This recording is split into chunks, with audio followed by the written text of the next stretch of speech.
What's up? David here from Core Confidence. Got my new phone. Let me get a little light on me. Sorry about that.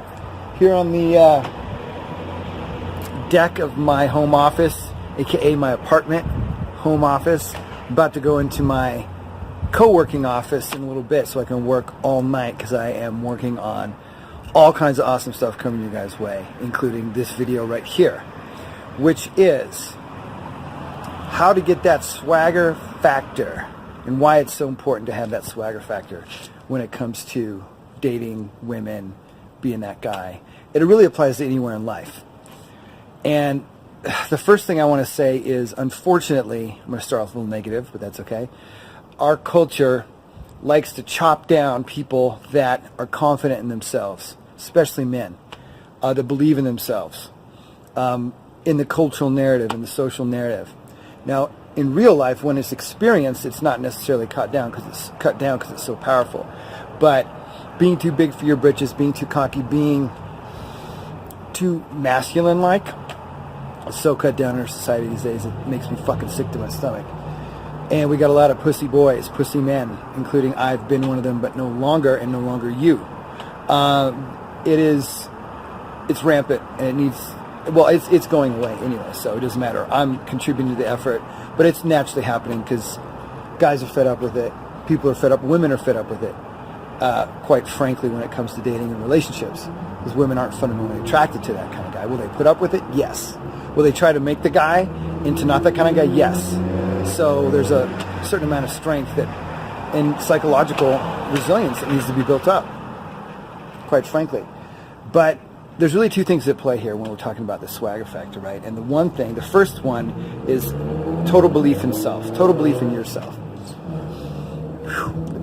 aka high self-esteem, real high self-esteem. Now, I was talking with another friend about this.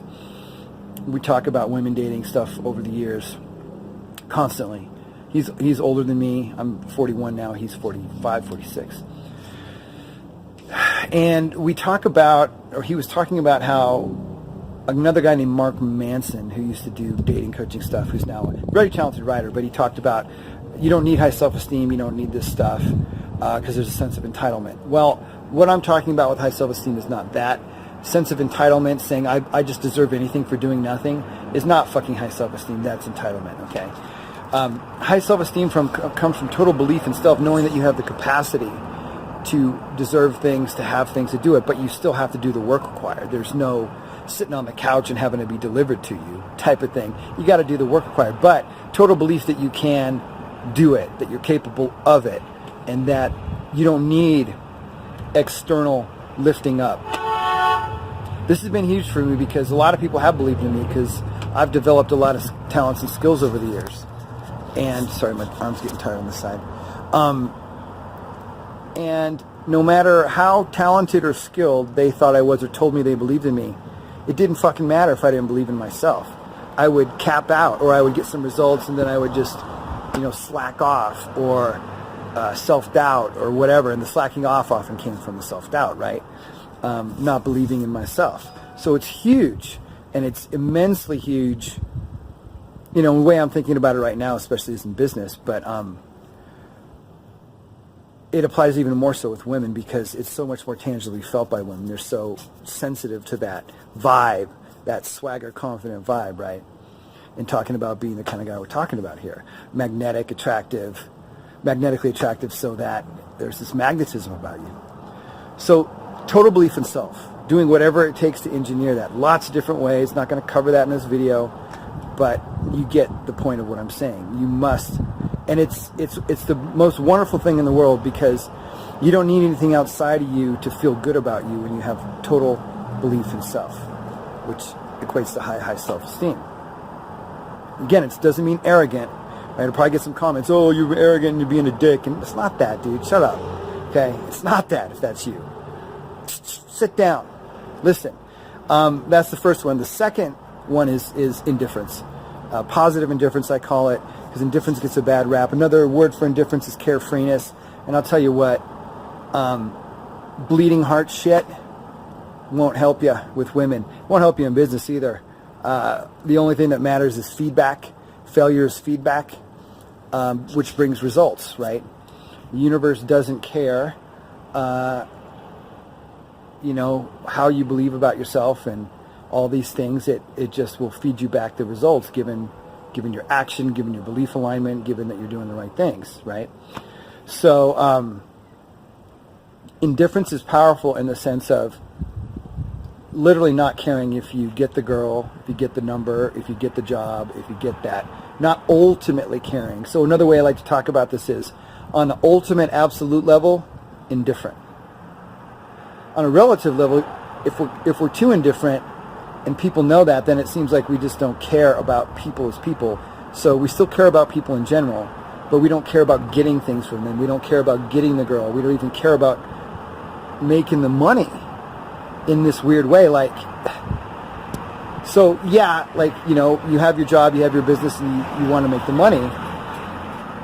And yet along the way, you don't get overly frustrated or really frustrated at all when you have indifference at play.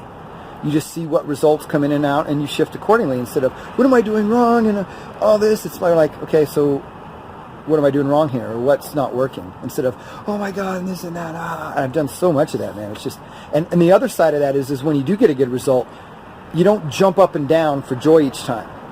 Maybe the first time you're like, oh yes, this works, but then it's just like, cool. Oh yeah, like, that's just how it goes for me. That's just what happens. I just make that kind of money. I just close those kind of deals. I just get the kind of job, of course, because I put the work in, and I'm a quality guy, a quality character. I believe in myself, and of course, it's natural. Like, it's not like, yeah, because that's the opposite side of,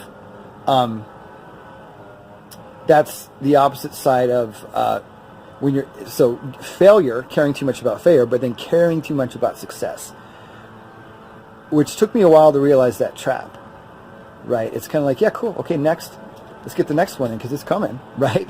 So it applies to all life. I'm speaking a little bit outside of the context of women, but it really applies there because it's felt even more. Because it's so rare for guys, especially around hot, attractive, beautiful women, to not get needy, to not try to get her, to not try to game her. And, you know, even guys that don't have game, if we want to use that term, are trying to get her and trying to ask her out and trying to compete with other guys. But when you don't care either way, if you get her, then she's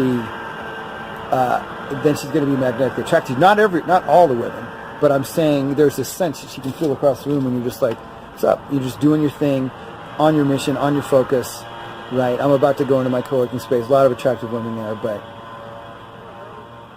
anytime I've gone there and I've like, there's a and I start, you know, and then I go and, okay, now I'll go by the kitchen and kind of position myself. It's like, yeah, I'll start conversations, but it comes across needy. Instead, now all I do is like work, and then if I'll get a glass of water, I'll go over there. If I see somebody I know, some chick I know, whatever, I'll be like, hey, what's going on? But that's only if I'm not going to go over there and go out of my way to do it. If it's time to get water, it's like, it's convenient. Yeah.